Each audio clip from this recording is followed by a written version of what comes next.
स्तोत्राच्या आळीपाळीने आपण वाचन करणार आहोत. स्तोत्र क्रमांक 19 पान क्रमांक 666. आकाश देवाचा महिमा वर्णिते, अंतरिक्ष त्याची हस्तकृती दर्शविते. दिवस दिवसाशी संवाद करतो, रात्र रात्रीला ज्ञान प्रकट करते. वाचा नाही, शब्द नाही, त्यांची वाणी ऐकू येत नाही. तरी त्यांचा स्वर सर्व पृथ्वी आक्रमितो, त्यांचे शब्द दिगंतरी पोहोचतात. सूर्यासाठी आकाशात त्याने मंडप घातला आहे. शय्यागृहातून वरासारखा तो बाहेर पडतो. तो वीर पुरुषाप्रमाणे आपल्या मार्गाने धावण्यात आनंद पावतो. आकाशाच्या एका सीमेपासून निघून तो दुसऱ्या सीमेपर्यंत जातो. त्याच्या उष्णतेपासून काही एक सुटत नाही. परमेश्वराचे नियमशास्त्र परिपूर्ण आहे, तो मनाचे पुनरुज्जीवन करतो. परमेश्वराचे निर्बंध विश्वसनीय आहे, तो भोळ्यां समंजस करीतो. परमेश्वराचे विधी सरळ आहेत, ते हृदयाला आनंदित करतात. परमेश्वराची आज्ञा चोख आहे, प्रकाश देते. परमेश्वराचे भय शुद्ध आहे, ते सर्व काळ टिकणारे आहे. परमेश्वराचे निर्णय सत्य आहेत, ते सर्वथैव न्यायी आहेत. ते सोन्यापेक्षा 52 कशी सोन्याच्या राशीपेक्षा इष्ट आहेत. ते मधापेक्षा, मोहळातून पाझरणाऱ्या मधापेक्षा गोड आहेत. शिवाय त्यांच्यापासून तुझ्या सेवकाला बोध होतो, तो पाळल्याने मोठी फलप्राप्ती होते. स्वतःच्या चुका कोणाला दिसतात, गुप्त दोषांपासून मला मुक्त कर. तसेच धिटाईने केलेल्या पातकांपासून आपल्या सेवकाला आवर. त्यांची सत्ता माझ्यावर न चालो, म्हणजे मी पूर्ण होईल आणि महापातकापासून अलिप्त राहीन. हे परमेश्वरा, माझ्या दुर्गा, माझ्या उद्धारका, माझ्या तोंडचे शब्द व माझ्या मनचे विचार तुला मान्य असोत. आमेन. वाचलेले वचनास परमेश्वर आशीर्वादित देव. आमेन. यावेळेस जुन्या करारातून आपण शास्त्रभागाचे वाचन करणार आहोत. इर्मयाचा ग्रंथ याचा 15वा अध्याय आणि 15 ते 21 वचनं, पान नंबर 903. इर्मया 15 ते 21.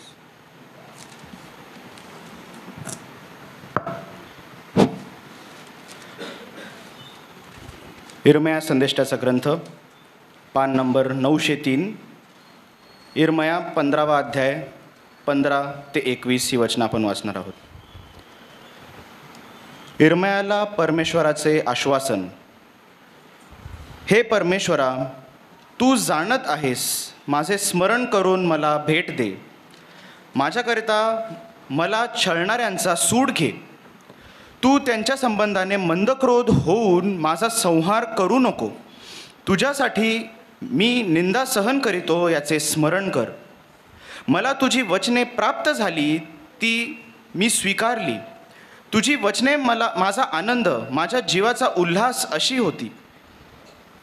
कारण हे परमेश्वरा, सेनाधीश देवा, तुझे नाम घेऊन मी आपणास तुझा म्हणवितो. विनोद करणाऱ्या मंडळीत मी बसलो नाही, मी मजा केली नाही. तुझा हात मजवर पडल्यामुळे मी एकांती बसलो, कारण तू मला अस्वस्थ केले आहे. मला सतत दुःख का? माझी जखम भारी व असाध्य का? फसविणारा ओहोळ, आटून जाणारे पाणी यासारखा तू खरोखर मला होशील काय? ह्याकरिता परमेश्वर असे म्हणतो, तू वळशील तर माझ्या सेवेस हजर राहण्यास मी तुला परत आणीन. तू हीनकसापासून मौल्यवान वेगळे करशील तर तू माझे मुख होशील. ते तुझकडे परत येतील, पण तू त्याचकडे जाणार नाहीस. तुला ह्या लोकांसंबंधाने मी पितळेची मजबूत भिंत करीन, म्हणजे ते तुझबरोबर लढाई करतील, तरी तुझवर वरचढ होणार नाहीत. कारण तुझा बचाव करण्यास व तुला सोडविण्यास मी तुझ्याबरोबर आहे, असे परमेश्वर म्हणतो. मी तुला दुष्टांच्या हातून सोडवीन, तुला बलात्कारांच्या तावडीतून मुक्त करीन. परमेश्वर वाचलेली वचने आशीर्वादित करो. त्याच्या नावाला मान, महिमा आणि गौरव इथून पुढे सदा सर्व काळ असो. आमेन. नवीन करारातून पत्राचे वाचन आपण करणार आहोत. याकोबाचं पत्र याचा 3रा अध्याय आणि 1 ते 12. याकोब 3, 1 ते 12, पान क्रमांक 320. आपण याकोबाचे पत्र याचा 3रा अध्याय, जीभ ताब्यात ठेवणे. माझ्या बंधूंनो, तुम्ही पुष्कळ जण शिक्षक होऊ नका, कारण आपल्याला अधिक दंड होईल हे तुम्हाला माहीत आहे. कारण आपण सगळेच पुष्कळ चुका करतो. कोणी जर बोलण्यात चुकत नाही तर तो मनुष्य पूर्ण होय. तो सर्व शरीरही कन्यात ठेवण्यास समर्थ आहे. घोड्याने आपल्या कन्यात राहावे म्हणून आपण त्या तोंडात लगाम घातला तर त्याचे सर्व शरीर आपण फिरवतो. तारभी पहा, ती एवढी मोठी असतात व प्रचंड वाऱ्याने लोटली जात असतात, तरी सुकानदाराची इच्छा असते तिकडे तो अगदी लहानसा सुकानाने फिरवली जातात. तशी जीभही लहानसा अवय असून मोठ्या गोष्टीची फुशारकी मारतो. पहा, लहानशी आग केवढ्या मोठ्या रानाला पेटवते. जीभ ही आग हाय, ती अनितीची भुवन आहे. आपल्या अवयात सर्व शरीर अमंगळ करणारा अवय जीभ आहे. तो सृष्टी चक्र पेटवणारी आणि नरकाने पेटवलेली अशी आहेत. श्वापदे, पक्षी, सरपटणारे प्राणी व समुद्रातील जीव ह्या प्रत्येकाचा स्वभाव मनुष्य स्वभावाला वश होत आहे आणि झाला आहे. परंतु मनुष्यापैकी कोणी जिभेला वश करण्यास समर्थ नाही. ती शांतरहित असून दुष्ट आहे व प्राणघातक विषाने भरलेली आहे. तिच्या योगे जो प्रभू व पिता त्याची आपण स्तुती करतो आणि देवाच्या प्रमाणे केलेल्या माणसाच्या तिच्याच योगे शापही देतो. एकाच तोंडातून स्तुती व शाप निघतात. माझ्या बंधूंनो, ह्या गोष्टी अशा प्रकारे होता कामा नयेत. झऱ्याच्या एका छिद्रातून गोड पाणी व कडू पाणी निघते काय? माझ्या बंधूंनो, अंजिराला जैतूनची फळे किंवा द्राक्षवेल्याला अंजीर येतात काय? तसेच खाऱ्या पाण्यातून गोड पाणी निघणार नाही. वाचले वचन देवप्पा आशीर्वाद करो. आमीन. यावेळेस शुभवर्तमानाच्या वाचनासाठी आपण सर्वजण जागेवर उभे राहूत. शुभवर्तमान. आजच्या करता नेमलेलं शुभवर्तमान मत्तेकृत शुभवर्तमान याचा 12वा अध्याय आणि 30व्या वचनापासून शुभवर्तमानास आरंभ होतो. हे येशू कृपा तू देई, सुवार्ता ऐकाया, विचारे शब्दे कर्मेहि, ती सदा पाळाया.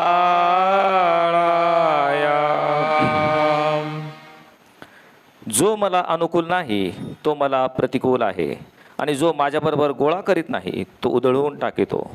यास तो मी तुम्हाला सांगतो की प्रत्येक पाप व दुर्भाषण यांची माणसांना क्षमा होईल, परंतु पवित्र आत्म्याविरुद्ध जे दुर्भाषण आहे त्याची क्षमा होणार नाही.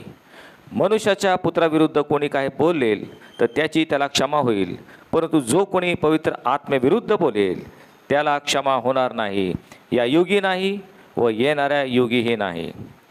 झाड चांगले आणि त्याचे फळ चांगले असे म्हणा, अथवा झाड वाईट आणि त्याचे फळ वाईट असे म्हणा, कारण फळांवरून झाड कळते. अहो सापाच्या पिल्लांनो, तुम्ही वाईट असता तुम्हाला चांगल्या गोष्टी कशा बोलता येतील? कारण अंतःकरणात जे भरून गेले आहे तेच मुखावाटे निघणार. चांगला माणूस आपल्या चांगल्या भांडारातून चांगले काढतो आणि वाईट माणूस आपल्या वाईट भांडारातून वाईट काढतो. मी तुम्हाला सांगतो की माणसे जो जो व्यर्थ शब्द बोलतील त्याचा हिशोब त्यांना न्यायाच्या दिवशी द्यावा लागेल. कारण तू आपल्या बोलण्यावरून निर्दोषी ठरशील आणि आपल्या बोलण्यावरून दोषी ठरशील. हे ख्रिस्ताचं शुभवर्तमान आहे. देवाला स्तुती असो.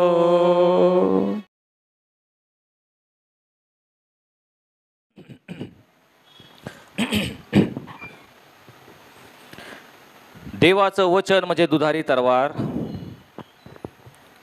प्रभू तुझं वचन मला योग्य रीतीने हाताळता यावं आणि त्याच्याद्वारे केवळ तुझ्याच पवित्र नावाचं गौरव व्हावं असं तू कर. प्रभू आमचे नेत्र तू उघड आणि तुझ्या शास्त्रातल्या अद्भुत गोष्टी तू आमच्या नजरेस पाड. आमचे अंतःकरण तू उघड आणि त्या गोष्टी आत्मसात करण्यास तू आमचा सहाय्य करता हो. धन्यवाद प्रभू येशू ख्रिस्त याच्या नावाने मागितलं म्हणून तो ऐक. आमेन. संदेशाला सुरुवात करण्यापूर्वी एका गोष्टीचा या ठिकाणी मी खुलासा करू इच्छितो. संत पौल तिमोथ्याला पत्र लिहित आहे आणि त्याचा मानसपुत्र आणि तरुण सहकारी तिमोथी याला दुसऱ्या पत्रात 3ऱ्या अध्यायाच्या 16व्या वचनात तो म्हणतो, प्रत्येक परमेश्वर प्रेरित शास्त्रलेख हा सद्बोध, दोष दाखवणे, सुधारणूक आणि नीती शिक्षण याकरता उपयुक्त असतो, याकरता की देवाच्या भक्ताने पूर्ण होऊन प्रत्येक चांगल्या कामासाठी सिद्ध व्हावे. प्रत्येक जो ईश्वर प्रेरित शास्त्रलेख आहे हा आपल्याला सद्बोध करण्यासाठी, आपल्याला दोष दाखवून आपली सुधारणा व्हावी आणि त्या ठिकाणी आपल्याला नीती शिक्षण मिळावं यासाठी लिहिलेलं आहे. आणि म्हणून आज मी जे काय बोलणार आहे ते एखाद्या व्यक्तीला डोळ्यासमोर ठेवून किंवा एखाद्या गटाला डोळ्यासमोर ठेवून लिहिलेलं नाही, बोलणार नाही, असा परमेश्वर माझा साक्षी आहे. मी आपला पाळक आहे, याचा अर्थ या मंडळीचा मी आत्मिक पिता आहे. आणि आपल्या लेकरांनी त्यांची सुधारणूक व्हावी, त्यांना त्यांचा दोष दिसावा आणि त्यांनी प्रत्येक चांगल्या कामासाठी सज्ज व्हावं, त्यांनी पूर्ण असावं, हीच माझी मनोमन इच्छा आहे. आणि आपली देखील इच्छा आहे का आपण चांगल्या कामासाठी पूर्ण असावं? तर आज हा संदेश आपल्यासाठी पवित्र आत्म्याद्वारे मी या ठिकाणी सांगत आहे. ज्यावेळेस एखाद्या घरामध्ये एखादं लहानसं मूल जन्माला येतं त्यावेळेस घरातील सर्वांना अतिशय आनंद होतो. सर्व घरातील वातावरण अतिशय प्रसन्न असतं, कारण एक नवीन बाळ, एक नवीन जीव जन्माला आलेला असतो. आणि मग त्या बाळाची प्रत्येक हालचाल याचं कौतुक घरामध्ये प्रत्येकजण करत असतं. ते बाळ अगदी झोपेत हसलं तरी प्रत्येकाला ते कौतुकाने ते एकमेकाला सांगत असतात. आणि मग हे बाळ हळूहळू वाढायला लागतं. मग 3ऱ्या महिन्याला ते मान धरायला लागतं, नंतर थोडंसं पालथं पडतं, नंतर बसतं, नंतर रांगायला लागतं. मग ते हात धरून उभं राहायला लागतं साधारण 10व्या महिन्यामध्ये. आणि हे झाल्यावर प्रत्येकाला एकच कुतूहल असतं, एकच गोष्टीची अपेक्षा असती की हे बाळ आमचं कधी बोलायला शिकणार. आणि ज्यावेळेस ते जोड शब्द बोलायला लागतात त्यावेळेस प्रत्येकाला खूप आनंद होतो. आणि मग दादा, मामा, बाबा, काका हे शब्द बोलले की आपण देखील बोबड्या स्वरामध्ये त्या बाळाशी बोलू लागतो, कारण प्रत्येकाला ते शब्द हवेशी आणि ऐकूशी वाटावं लागतात की हे लहान बाळ आता बोलू लागलेलं आहे. परंतु हेच बाळ ज्यावेळेस थोडंसं मोठं होतं, मग ते तरुण होतं, शाळेत जाऊन नंतर कॉलेजमध्ये जायला लागतं. आणि कॉलेजमध्ये गेल्यावर बाहेरच्या या अंधकारमय जगामध्ये ते जातं. आणि हे अंधकारमय जग जे दूषित आहे, मार्गभ्रष्ट झालेलं आहे, अनितीने भरलेलं आहे, त्यामध्ये काही वाईट शब्द देखील ते शिकू लागतं. आणि मग शिवीगाळी, वाईट शब्द, निंदा, दूषणे, कुरकुर करणे हे सर्व ऐकल्यानंतर ह्या बाळाने कसं काय आता बोलायला लागलं ह्याचा प्रश्न सगळ्यांना पडतो. आणि म्हणून आज ख्रिस्ती विश्वासणारे या नात्याने आमचं बोलणं कसं असावं, ख्रिस्ती बोली, या विषयावर आज आपण थोड्या वेळ विचार करणार आहोत. विषय अतिशय महत्त्वाचा आहे, गहन आहे आणि साधारणपणे सगळ्यांना परिचित असलेला, परंतु काही वचनातून आपण बघण्याचा प्रयत्न करूयात की ख्रिस्ती विश्वासणारे या नात्यानं आमची बोली कशी असली पाहिजे. प्रियानो, एखाद्या व्यक्तीच्या बोलण्यावरून आपण त्या व्यक्तीला पारखू शकतो, त्याचा स्वभाव धर्म, त्याचा गुणधर्म किंवा त्याची ओळख, त्याचं व्यक्तिमत्व त्याच्या बोलण्यावरून आपल्याला दिसतं. आणि म्हणून आपण बोलतो ते अतिशय अतिशय महत्त्वाचं असतं. आणि ह्यालाच उद्देशून प्रभू येशू ख्रिस्त लूका वर्तमान याचा 6वा अध्याय आणि 43व्या वचनामध्ये म्हणतो, चांगल्या झाडाला वाईट फळ येत नाही आणि वाईट झाडाला चांगले फळ येत नाही, तर प्रत्येक झाड त्याच्या फळावरून ओळखता येते. आणि म्हणून काटेरी झाडावरून कोणी अंजीर काढत नाही आणि रुगद्राक्षाच्या झाडातून कोणी द्राक्षीचा घड काढत नाही. पुढे तो म्हणतो, आणि म्हणूनच चांगला मनुष्य आपल्या चांगल्या भांडारातून चांगलं ते काढतो आणि वाईट मनुष्य आपल्या वाईट भांडारातून वाईट ते काढतो. कारण अंतःकरणात जे भरले आहे तेच मुखावाटे बाहेर निघणार. या वचनाकडे पार काही लक्ष द्या. येशू ख्रिस्त स्पष्टपणे आम्हाला सांगत आहे, तुमच्या अंतःकरणात जे भरलेलं आहे तेच मुखावाटे बाहेर निघणार. आणि म्हणून आपण जे काय बोलतो त्याचा उगम, त्याची सुरुवात अंतःकरणात झालेली असते, हे आम्ही लक्षात घेणं गरजेचं आहे. आमचं अंतःकरण कसं आहे, प्रभू येशू ख्रिस्त आमच्या बोलण्याला एखाद्या झाडाची उपमा देत आहे. हे जे झाड आहे जणू काय आमचं अंतःकरण आहे. प्रत्येक झाडाला फांद्या असतात, त्या फांद्यामध्ये जणू काय आमची जीभ आहे आणि प्रत्येक फांदीला काही फळ येतं. ते फळ म्हणजे आम्ही बोललेले शब्द किंवा आमचं संभाषण किंवा आमचे बोल. आणि म्हणून येशू ख्रिस्त म्हणतो त्या फळांवरून झाडाची ओळख होते. आम्ही जे काय बोलतो त्याच्यावरून आमचं जे झाड म्हणजे जे आमचं अंतःकरण आहे त्याची ओळख मनुष्यांना होते. जर तुम्ही अंतःकरणातून शुद्ध असाल तर निश्चितच तुम्ही सुमधुर, सुसंगत, व्यवस्थित असं तुमचं बोलणं असणार आहे. जर अंतःकरणाचं कपटी आहे, दुष्ट आहे, सर्व प्रकारच्या वाईटाने भरलेलं असेल तर तुमचे बोल देखील त्याच प्रमाणात निघतील असं प्रभू येशू ख्रिस्त आम्हाला या ठिकाणी सांगत आहे. तुमचं बोलणं तुमच्या अंतःकरणाशी निगडीत आहे. प्रियानो, आपण 21व्या शतकातील भयानक वेगानं नाशाकडे जाणाऱ्या जगतात आम्ही राहत आहोत. भयंकर कष्टमय आणि संघर्षमय जीवन आहे. होय, मग प्रत्येकाला रोज अनेक संकटांना सामोरे जावं लागत आहे. वैयक्तिक संकट आहेत, कौटुंबिक अरिष्ट आहेत, लेकरांचं शिक्षण करायचं आहे, महागाई वाढलेली आहे, शिक्षणाला आम्हाला पैसे गोळा करावे लागतात, आमची उपजीविका आम्हाला प्राप्त करावी लागते. कधी कधी नोकरीवर इन्क्रिमेंट मिळत नाही, हातची नोकरी निघून गेलेली आहे, घरामध्ये एखादा दुर्धर आजार आहे, पैशाची जुळवणूक होत नाही, अडीअडचणी आहेत, कुटुंबामध्ये मतभेद आहेत, गैरसमज झालेले आहेत, ताणतणाव आहे, संघर्षमय वातावरण आहे. आणि ह्या संघर्षातून जात असताना प्रत्येक मनुष्य भरडला जात आहे. आणि हे भरडलेलं जात असताना तुमच्या मुखातून कोणते बोल निघतात, कशा प्रकारचं तुमचं बोलणं असतं हे कशावर ठरतं तर तुमचं अंतःकरण कसं आहे. शुद्ध अंतःकरणाचा मनुष्य आपल्या मुखातून चांगले ते बोल काढतो आणि ज्याचं कपटी किंवा दुष्ट अंतःकरण आहे तो वाईट ते बोल काढतो. आणि म्हणून आम्ही काय बोलतो ह्याच्यावर आमचं व्यक्तिमत्व इतरांना दिसून येतं. एखादी बहुमजली इमारत आहे, 10 मजल्याची इमारत आहे आणि 10व्या मजल्यावर एखाद्या भिंतीला जर क्रॅक गेलेला आहे, भेग पडलेली आहे, तर तो प्रॉब्लेम त्या 10व्या मजल्यात नसतो, प्रॉब्लेम पायामध्ये असतो. ज्या बिल्डिंगचा पाया नीट नाही ती बिल्डिंग अस्थिर अशी असते. आणि म्हणून आम्ही जेव्हा बोलतो आम्ही कशा प्रकारे बोलतो हे आमच्या अंतःकरणावर अवलंबून असतं, त्याच्यावर ते ठरलेलं असतं. जर आमचं बोलणं कदाचित कोण वाईट असेल, कुणाला दुखवणारं असेल, कुणाला निंदात्मक असेल तर सुधारणा आमच्या अंतःकरणात केली पाहिजे, दुरुस्ती तिथं केली पाहिजे, कारण बोलण्याचा उगम अंतःकरणातून होतो. आणि म्हणून तत्कालीन जे शास्त्री पुरुष होते, धार्मिकतेचं ढोंग आणणारे होते, अशा लोकांना उद्देशून प्रभू येशू ख्रिस्त मत्ती याचा 12वा अध्याय आणि 34व्या वचनात तो काय म्हणतो, तो म्हणतो, अहो सापाच्या पिलांनो. पहा, त्यावेळेचे धार्मिक पुढारी, शास्त्री आणि पुरुषी यांना सापाचे पिल्लांनो म्हणजे भयानक होतं. पण एक कठोर शब्द प्रभू येशू ख्रिस्तांना वापरत आहे. तो म्हणतो, अहो सापाच्या पिल्लांनो, तुम्ही वाईट असता तुम्हाला चांगल्या गोष्टी कशा बोलता येतील. साधं सोपं सरळ वचन आहे. तुम्ही जर वाईट आहात तर तुम्हाला चांगल्या गोष्टी कशा बोलता येतील. वाईट मनुष्य चांगल्या गोष्टी बोलू शकत नाही आणि चांगला मनुष्य वाईट गोष्टी बोलत नाही. सुरुवात कुठून होती? अंतःकरणातून होते. आणि म्हणून आमचं अंतःकरण कसं आहे ते प्रथम डोकून पाहिलं पाहिजे.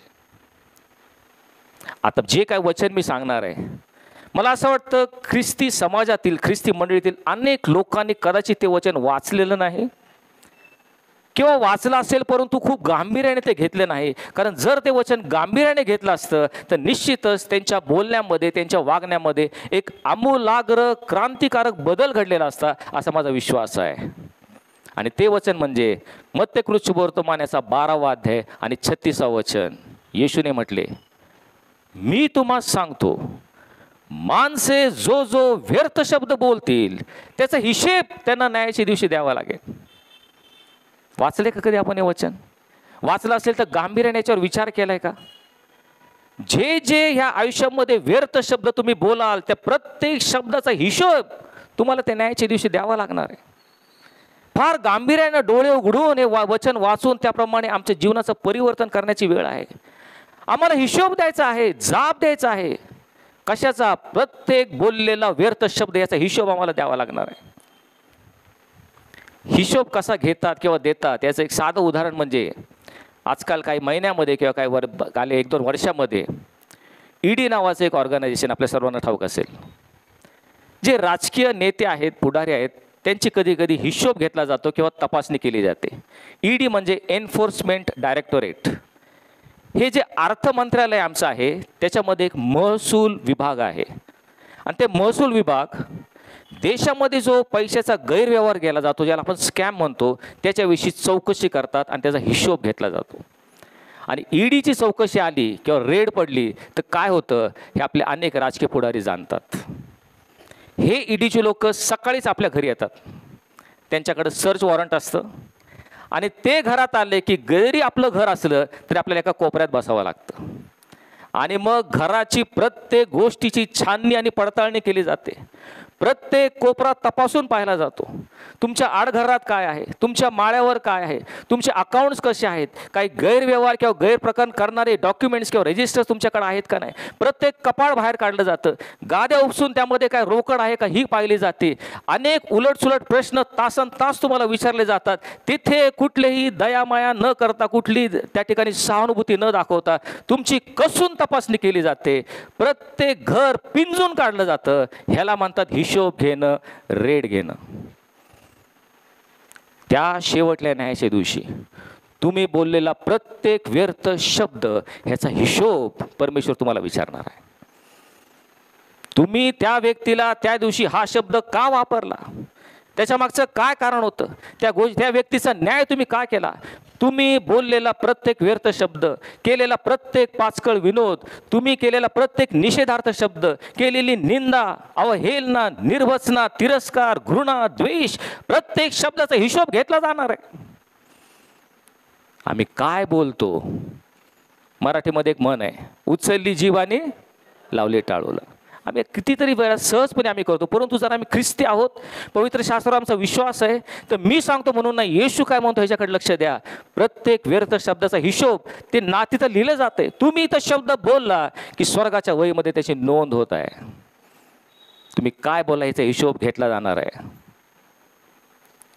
कल्पना करा प्रियानो की तुम्ही एखाद्या ऑफिसमध्ये पुण्यामध्ये कामाला आहात, तुमचं हेड ऑफिस दिल्लीला आहे आणि तुम्हाला एक जबाबदारी दिलेली आहे की ह्या ऑफिसमधले 50 लाख रुपये रोकड कॅश ही रेल्वेतून दिल्लीला घेऊन जायचे आणि तो हिशोब त्यांना दिल्लीच्या ऑफिसमध्ये द्यायचा आहे. रेल्वेचा प्रवास आहे, साधारण 26 ते 28 तासांचा तो दिल्लीचा प्रवास आहे. ज्यावेळेस तुम्ही ती 50 लाखाची कॅश घेऊन तुम्ही रेल्वेत बसाल त्यावेळेस काय होईल, तुम्ही त्या 24 तासामध्ये कदाचित झोप देखील घेणार नाही. डोळ्यात तेल घालून त्या बॅगेचं रक्षण कराल, कारण तुम्हाला माहिती आहे या 50 लाखाचा हिशोब मला त्या ऑफिसमध्ये द्यायचा आहे. त्या 50 लाखापैकी 1 रुपया जरी कमी झाला तर मला माझ्या खिशातून घालावे लागतील. आम्ही किती काळजी घेतो ते 50 लाख रुपये जपून आम्ही त्या ऑफिसमध्ये व्यवस्थितपणे त्या ठिकाणी नेऊ. या वर्षातले 6 महिने गेलेले आहेत. या गेल्या 6 महिन्यामध्ये तुम्ही बोललेल्या 50 लाख व्यर्थ शब्दांचा हिशोब तुम्हाला द्यावा लागणार आहे. हे तुम्ही काळजीपूर्वक कधी पाहिलं आहे का? याच्याविषयी तुम्ही सावधगिरी बाळगली आहे का? होय, पैशाचे आम्ही महत्त्व देतो आणि पैशाची आम्ही खूप काळजी घेतो, पण बोललेला शब्द, निरर्थक बोललेला शब्द, गरज नसताना बोललेले शब्द, एखाद्याला दुखवणारे शब्द, निंदात्मक शब्द, हे जर आम्ही बोलत असू तर तुम्हाला प्रत्येक व्यर्थ शब्दाचा हिशोब द्यावा लागणार आहे. त्यामुळे पैशाला जर आम्ही जपतो तसं बोललेले शब्द विचारपूर्वक आम्ही बोलला पाहिजे, कारण आम्हाला हिशोब द्यायचा आहे. लुकरुच वर्तमान याचा 12वा अध्याय 1 वचन, येशूने म्हटले, पुरुषांच्या ढोंगाविषयी सांभाळा, जे उघडे होणार नाही असं काही झाकलेलं नाही आणि जे कळणार नाही असं काही गुप्त नाही. कारण जे तुम्ही अंधारात बोलाल ते उजेडात त्या दिवशी ऐकण्यात येईल आणि जे तुम्ही आतल्या कोठडीत कानात सांगाल ते त्या दिवशी घराच्या धाब्यावरून गाजवलं जाईल. पहा, येशू ख्रिस्त याच्याने स्पष्टपणे सांगत आहे, तुम्ही जे काय बोलणार आहात ते कुठलीच गोष्ट झाकली जाणार नाही, ते उघडी होणार आहे. जी गोष्ट बोलाल ती कुठलीच गुप्त राहणार नाही, कारण त्या दिवशी ती पूर्णपणे सगळ्यांना कळणार आहे. जे तुम्ही आज अंधारात बोलाल, तुम्हाला वाटेल त्या मनुष्याच्या पाठीमागं मी त्याची निंदा केलेली आहे. नवरा बायको जाऊन घराच्या आतल्या कोठडीत एखाद्या मंडळीच्या सभासदाविषयी बोलत असतील, त्यांना वाटेल आम्ही कुणीच आमचं ऐकलं नाही. पण त्या न्यायाच्या दिवशी अंधारात बोललेलं सर्व जगासमोर उजेडात ऐकवण्यात येईल की ह्या व्यक्तीने अशा वेळेस हे बोललं होतं. जे तुम्ही आतल्या कोठडीत जाऊन कानगोष्टी केल्या आहेत, गुप्तपणे बोललेल्या आहेत, ते त्या दिवशी धाब्यावरून गाजवलं जाईल आणि सर्वांना सांगितलं जाईल की ह्या व्यक्तीने ह्या गोष्टी बोललेल्या आहेत, त्याच्याविषयी त्याचा न्याय त्याला द्यावा लागणार आहे. आणि म्हणून आपण काय बोलतो जपून बोललं पाहिजे. कारण असं म्हणतात, धनुष्यातून निघालेला बाण आणि मुखातून निघालेला शब्द परत माघारी घेता येत नाही. एकदा धनुष्यातून बाण सुटला की सुटला, तो परत माघार घेता येत नाही. बंदुकीतून एखादी गोळी निघाली की निघाली, ते परत माघारी घेता येत नाही. तसंच तुमच्या मुखातून गेलेला शब्द किती झालं तरी पुढे असलेली व्यक्ती जर तिला दुखवला असेल, ते आम्हाला कधी भरून काढता येत नाही. मुखातून निघालेले शब्द परत माघारी घेता येत नाही. म्हणून बोलण्याच्या अगोदरच 10 वेळा विचार करा आणि मगच तो बोला. कारण जर तुम्ही चांगलं बोलला तर समोरच्याला ते आशीर्वादित ठरणार आहे, त्याला ते सांत्वनपर ठरणार आहे, त्याला ते धैर्य देणारं ठरणार आहे. पण जर तुमच्या मुखातून काहीतरी वाईट आणि वंगाळ शब्द निघालेले आहेत, तर इतरांना दुःख दिल्याशिवाय, त्याच्या अंतकरणामध्ये कायमची जखम राहिल्याशिवाय ते राहणार नाही. प्रियांनो, विचार करून बोलत जा. बोललेल्या शब्दांचा हिशोब आम्हाला द्यावा लागणार आहे. आणि म्हणून जे काय आम्ही बोलतो त्याची एक 3 पदरी परीक्षा आपण घ्यायची असेल, अर्थात ही परीक्षा किंवा ही सवय करण्यासाठी वेळ लागेल, परंतु ही जर तुम्ही सवय केली तर खूप उत्तम ठरेल. 3 पदरी परीक्षा अशी, जे काय मी बोलणार आहे ते बोलण्याआधी 3 गोष्टींचा विचार करायचा. ती म्हणजे, जे मी बोलतो ते खरोखर आवश्यक आहे का, बोललंच पाहिजे, गरज आहे का, तरच बोला. उगाचच वायफळ काहीतरी बोलू नका.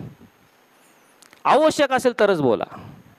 दुसरी गोष्ट, जो शब्द माझ्यातून मुखातून निघणार आहे, जे वाक्य मी बोलणार आहे, त्याला काहीतरी चांगला पर्यायी शब्द किंवा त्याऐवजी चांगला शब्द असेल का, तो विचार करून तो बोला. पर्याय काय त्याला शब्द आहे का, तो विचार करा. तिसरी गोष्ट, बोलल्यानंतर समोरच्या व्यक्ती त्याला दुःख होणार आहे का, तो नाराज होणार आहे का, त्याच्या अंतकरणाला ते भिडणार आहे का, त्याला लागणार आहे का, ह्या सर्व विचार करून मग तुमच्या तोंडातून शब्द बाहेर पडू देत. शब्द फार जपून बोलले पाहिजेत. ह्या जगामध्ये जीवन जगत असताना आपल्याला सर्वांना एक वॉटर फिल्टर माहिती आहे. आपल्या घरामध्ये वॉटर फिल्टर असतं. पावसाळ्याचे दिवस आहेत आणि त्यामुळे सर्व प्रकारची त्या ठिकाणी पाण्यामध्ये त्या ठिकाणी माती येत असते. आणि मग हे दूषित जे पाणी आहे, मातीने भरलेलं गाळ असलेलं पाणी, ते त्या वॉटर फिल्टरमध्ये जातं. परंतु त्या ठिकाणी एक फिल्टर असतं, एक पडदा असतो. सर्व प्रकारची गाळ, सर्व प्रकारची घाण, दुर्गंधी ते फिल्टरला साचली जाते आणि जे शुद्ध निर्मळ असं पाणी, पिण्याजोगं पाणी फिल्टरमधून बाहेर पडतं. तसं तुमचं मन एक फिल्टरप्रमाणे असू द्या. हे जग सर्व दूषित गोष्टींनी तुम्हाला भरून टाकायला तयार आहे. तुम्हाला ज्या गोष्टी दिसतात, ज्या गोष्टी तुमच्या कानावर पडतात, दूषित आहेत, अमंगळ आहेत, वाईट आहेत, पण बोलताना सर्व फिल्टर करून इतरांना सुमधुर लागेल, इतरांना सांत्वनप्रत होईल, इतरांना धैर्य मिळेल, इतरांना आनंद होईल किंवा आशीर्वाद मिळेल, कृपायुक्त शब्द तुमच्या मुखातून पडू दे, असं पौल आम्हाला त्या पवित्र शास्त्रात सांगत आहे. फिल्टर करा स्वतःला. उगाच ऐकलं म्हणून काहीतरी बोलायचं, ही गोष्ट अतिशय चुकीचं आहे. आणि म्हणून एकाने म्हटलेलं आहे, what you say is important but how you say is much more important. होय, तुम्ही काय बोलताय महत्त्वाचं आहेच, पण तुम्ही कसं बोलता, ती बोलण्याची पद्धत, बोलण्याचा टोन हा देखील अतिशय महत्त्वाचा असतो. कारण त्याच्यावरून इतरांना दुःख किंवा आनंद होऊ शकतं. आणि म्हणून आम्ही काय बोलतो हे फार महत्त्वाचं आहे. प्रभू येशू ख्रिस्त मत्ते शुभवर्तमानाचा 12वा अध्याय 37वा वचन, का ते महत्त्वाचं आम्ही बोलतो तो म्हणतो, कारण तू आपल्या बोलण्यावरून निर्दोषी ठरशील आणि आपल्या बोलण्यावरून दोषी ठरशील. आत्ताच आपण शुभवर्तमान वाचलं. प्रभू येशू ख्रिस्ताच्या मुखातील शब्द आहेत. मी सांगतो असं नाही. आपल्या बोलण्यावरून तू दोषी ठरशील किंवा आपल्या बोलण्यावरून तू निर्दोषी ठरशील. कल्पना करा, न्यायाचा दिवस आलेला आहे. संपूर्ण जगाचा न्यायाधीश त्या न्यायस्थानावर बसलेला आहे. संपूर्ण जग त्याच्या भोवती जमा झालेलं आहे. सर्व मृतलोकातील लोक तिथं आलेले आहेत. आणि तुम्हाला, मला, प्रत्येकाला वैयक्तिकरित्या त्याच्या न्यायासमोर उभं राहायचं आहे. कारण पवित्र शास्त्र आम्हाला सांगतं, प्रत्येकाला एकदा मरण आणि नंतर न्याय ठरलेला आहे. आणि मग आम्ही तिथं पुढं उभं राहिलेला असताना तो न्यायाधीश आमच्या समोर आहे. दोषी का निर्दोष, गिल्टी और नॉट गिल्टी, स्वर्ग का नरक कसं ठरणार. ह्या जगात जीवन जगत असताना तुम्ही जे काय बोलला त्याच्यावरून तुमचा स्वर्गातला प्रवेश किंवा नरकात हे ठरलेला आहे. कारण तू आपल्या बोलण्यावरून दोषी ठरशील किंवा आपल्या बोलण्यावरून तू निर्दोष ठरशील. हे वाक्य असंच वाचून विसरून जाऊ नका. आपल्या अंतःकरणावर ते कोरून ठेवा. बोलण्यापूर्वी मत्तय 12:37 लक्षात ठेवा. आपल्या बोलण्यावरून दोषी किंवा निर्दोष हे त्या न्यायाच्या दिवशी ठरणार आहे. त्यासाठी सज्ज राहा, सावधान राहा. तुम्ही काय बोलता याच्यावरून तुमचं सार्वकालिक जीवन किंवा अनंतकाळचा अग्नीचा सरोवर हे ठरलं जातं. त्या येशू ख्रिस्ताचं स्वर्गारोहण झालं आणि नंतर तो म्हटला, तुम्ही पवित्र आत्म्याची वाट पहा, देवाचे पित्याने दिलेल्या देणगीची वाट पहा. आणि ते पेंटिकॉस्टच्या दिवशी सर्वजण एकत्रित तिथे बसलेले असताना प्रार्थना करीत होते. आणि असं म्हटलेलं आहे, अचानकपणे मोठ्या वाऱ्याच्या सुसाट्याचा मोठा नाद त्या ठिकाणी झाला आणि त्या वाऱ्याने संपूर्ण घर भरलं गेलं. आणि मग त्यांना काय दिसलं? अग्नीच्या जीवा, वेगवेगळ्या होत असलेल्या अग्नीच्या जीवा पवित्र आत्म्याद्वारे त्यांच्यावर आल्या, प्रत्येकावर त्या उतरल्या आणि ते पवित्र आत्म्याने परिपूर्ण झाले. पवित्र आत्मा कोणत्या रूपाने प्रत्येकावर आला? अग्नीच्या जीवा. अग्नीचा हात म्हणून येऊ शकला असता, अग्नीचे पाय येऊ शकले असते, अग्नीचा एखादा डोळा येऊ शकला असता. अग्नीच्या जीवा का? परमेश्वराला आम्हाला या ठिकाणी दाखवून द्यायचं आहे की ह्या नवीन कराराच्या युगामध्ये तुमच्या अग्नीच्या ज्या जीवा आहेत त्या तुमच्या जीवा मी शुद्ध करणार आहे. कारण अग्नीने सर्व काही शुद्ध होतं. तो पवित्र आत्मा आमची जीभ शुद्ध करण्यासाठी आलेला आहे. अग्नीच्या जीभेने तो उतरला. याचा अर्थ आमची भाषा, आमचं बोलणं, आमचं संभाषण हे अग्नीने शुद्ध करण्याचं काम पवित्र आत्मा करतो. जर आमच्या ठाई पवित्र आत्मा असेल तर आम्ही असं वांगळ काहीतरी बोलणार नाही, तुच्छतेने इतरांना मानणार नाही, इतरांना निंदात्मक शब्द दूषण देणार नाही, बोलणार नाही. कारण पवित्र आत्मा काय करतो? आमची जीभ अग्नीने शुद्ध करतो. ज्यावेळेस पृथ्वीच्या गाभाऱ्यातून सोनं काढलं जातं, ते सोनं दूषित असतं, ते काय आकर्षक नसतं, ते चकाकणारं नसतं. परंतु हे सोनं शुद्ध करण्यासाठी काय केलं जातं? त्याला तप्त अग्नीच्या भट्टीत टाकून त्याला तावून सुलाखून काढलं जातं. त्यावेळेस सर्व दुर्गंधी, सर्व अशुद्धता ही बाहेर जाऊन 24 कॅरेटचं शुद्ध सोनं बाहेर पडतं. तसंच पवित्र आत्मा काय करतो? आमची अग्नीची जीभ तो आहे, तो जीभ शुद्ध करतो. आमच्या जिभेसाठी असलेलं सर्व प्रकारचं दुर्भाषण, सर्व प्रकारचं अव्यवस्थितपणा, सर्व प्रकारचे वाईट शब्द, निरर्थक शब्द, व्यर्थ शब्द हे सर्व काढून आमची जीभ तो शुद्ध करतो. हे पवित्र आत्म्याचं काम आहे. आणि म्हणून पवित्र आत्म्याची देणगी जर आमच्याकडे असेल तर त्याचं एक महत्त्वाचं काम म्हणजे आमची मातृभाषा तो शुद्ध करतो.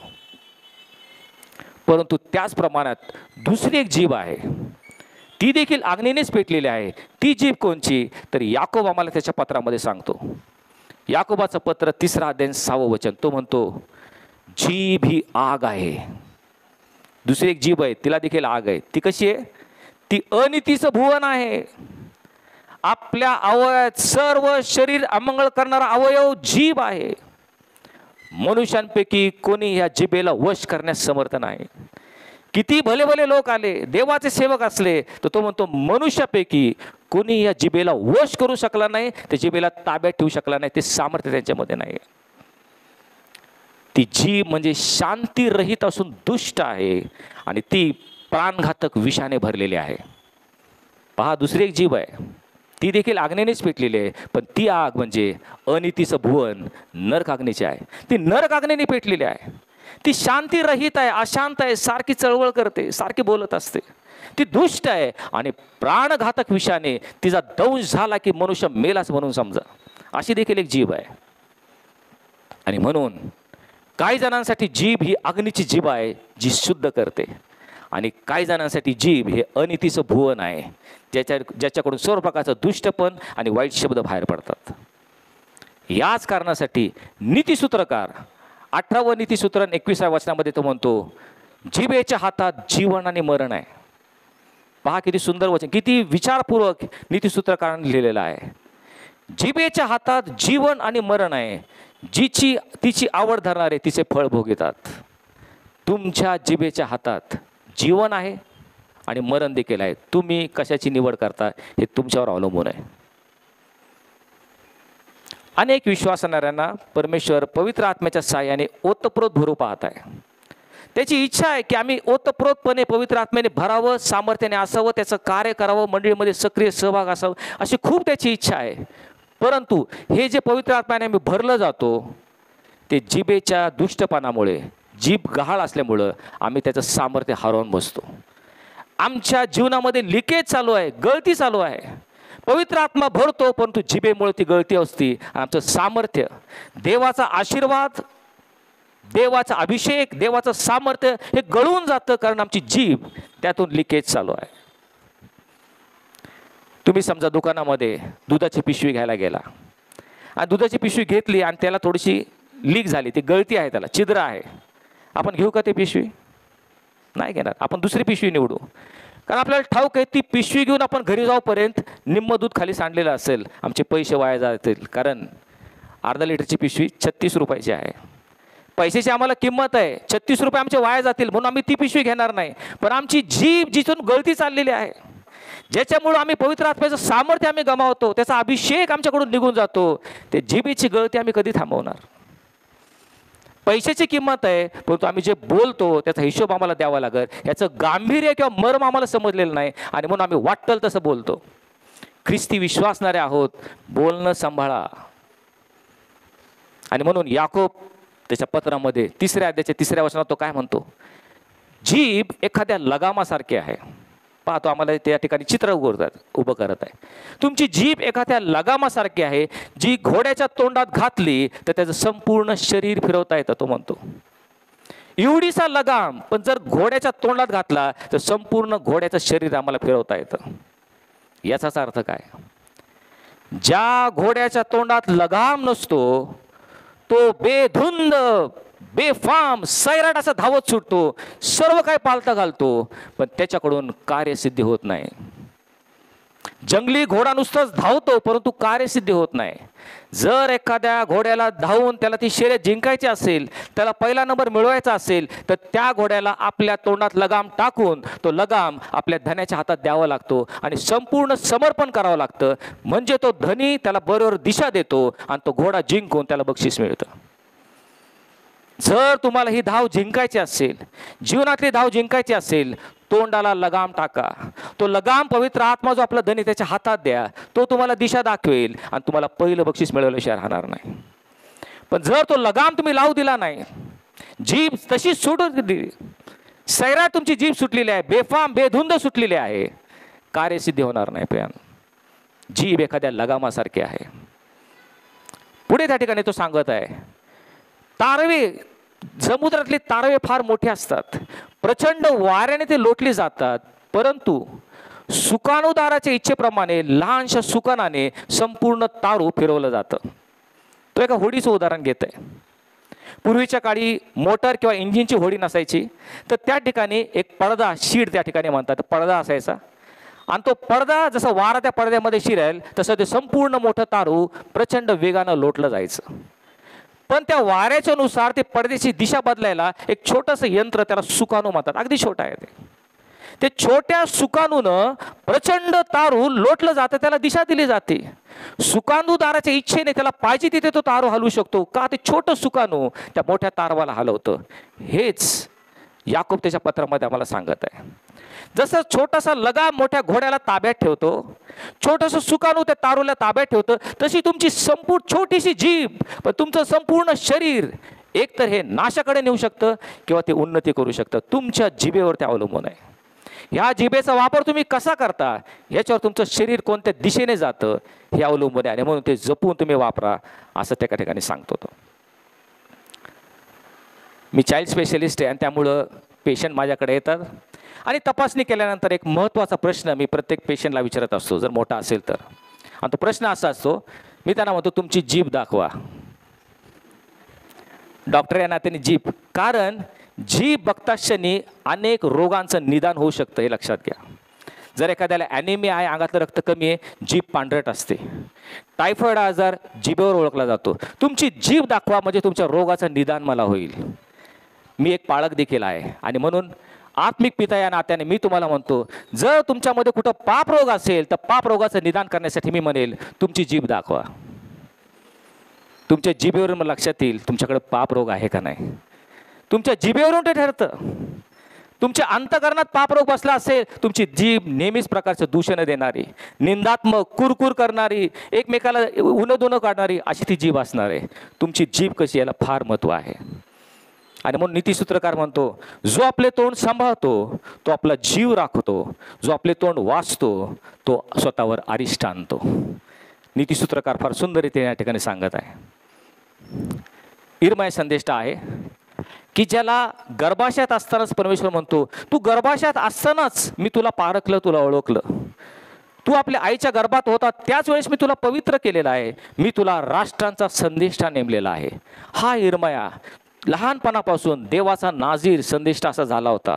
हाच इर्माया 15व्या अध्यायाच्या 19व्या वचनात तो म्हणतो, परमेश्वर म्हणतो, तू वळशील तर माझा सेवक सेवेस हजर राहण्यास मी तुला परत आणेन.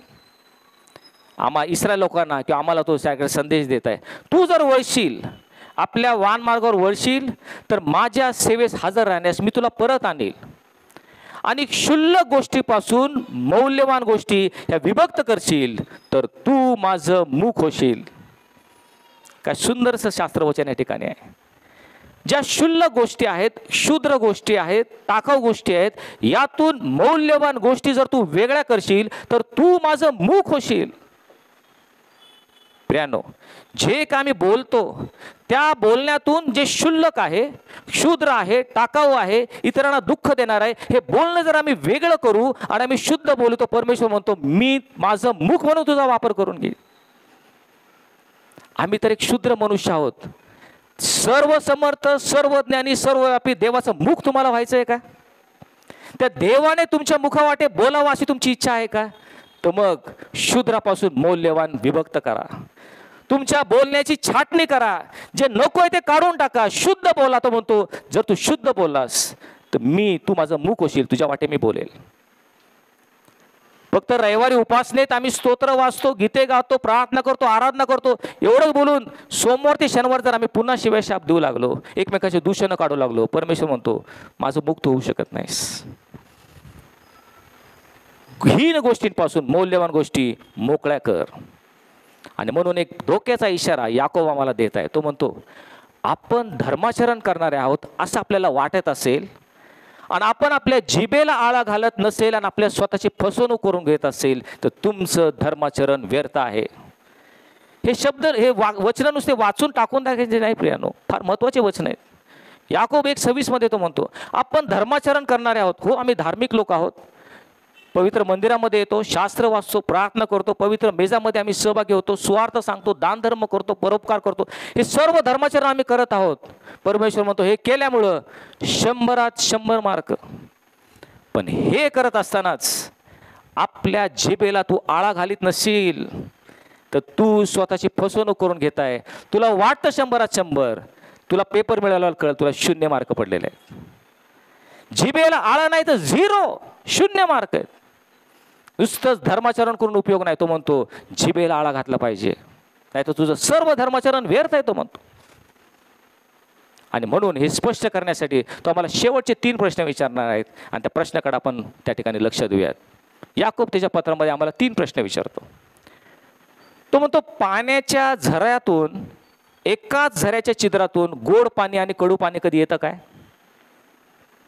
आता सध्या पावसाळ्याचे दिवस आहेत, आपण पेपरमध्ये देखील वाचत आहोत, संपूर्ण धबधबे वाहत आहेत आणि पर्यटक त्या ठिकाणी अनेक गोष्टीचा किंवा आनंद घेत आहेत, निसर्गाचा आनंद घेत आहेत. आणि मग असे डोंगरामध्ये झरे असतात. ते झरे एक तर गोड पाण्याचे असतात किंवा काही झरे कडू पाण्याचे असतात. याकोब आम्हाला म्हणतो, तुम्ही असं कुठेही झरा पाहिला आहे का की ह्या झऱ्यातून थोडंसं गोड पाणी, काही वेळाने कडू पाणी, परत गोड पाणी, परत कडू, असं येईल का? नाही येणार. ह्याचं उत्तर आहे नाही, असं होऊ शकत नाही. एक तर गोड पाणी असेल किंवा कडू पाणी असेल. एकाच झऱ्यातून गोड किंवा कडू पाणी येऊ शकत नाही.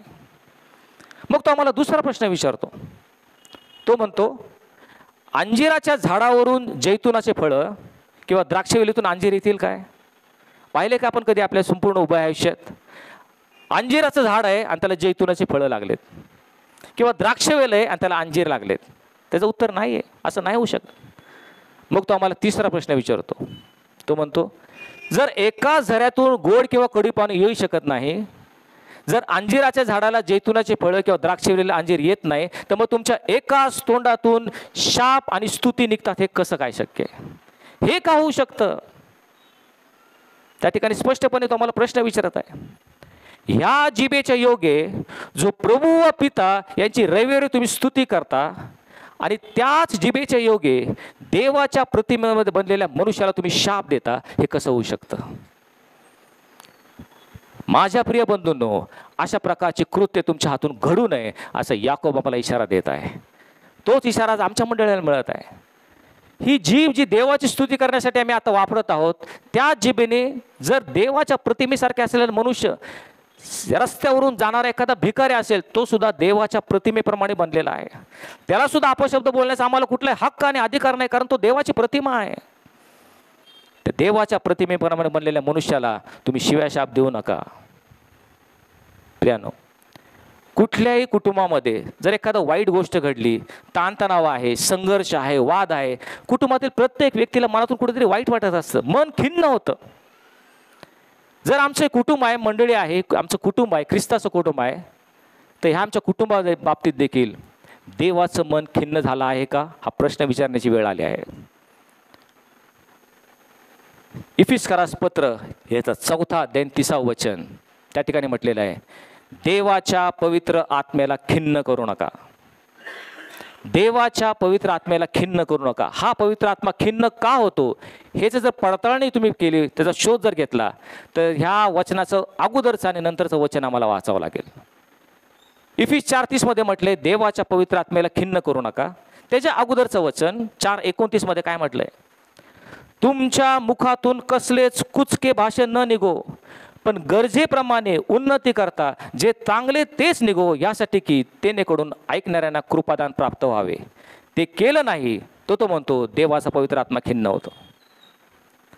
तुमच्या मुखातून कसलेच कुचके भाषण न निघो, फक्त गरजेपुरते इतरांना आशीर्वाद मिळेल एवढंच निघो, इतरांना कृपायुक्त होईल एवढंच भाषण निघो, नाहीतर देवाचा आत्मा खिन्न होतो. आम्ही त्या देवाच्या आत्म्याला खिन्न करत आहोत का?